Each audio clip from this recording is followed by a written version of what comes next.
আমি ব্রহ্মাণ্ডের প্রতিটি ধুলোয় লিখে দেব শুধু তোমাকে চাই। তুমি হয়তো এখনো জানো না, কারো শান্ত নেই আমায় আটকায়।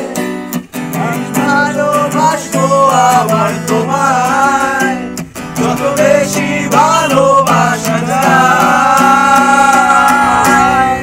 ফিরে চলো, সব ছিঁড়ে চলো, যেখানে মন যেতে চায়।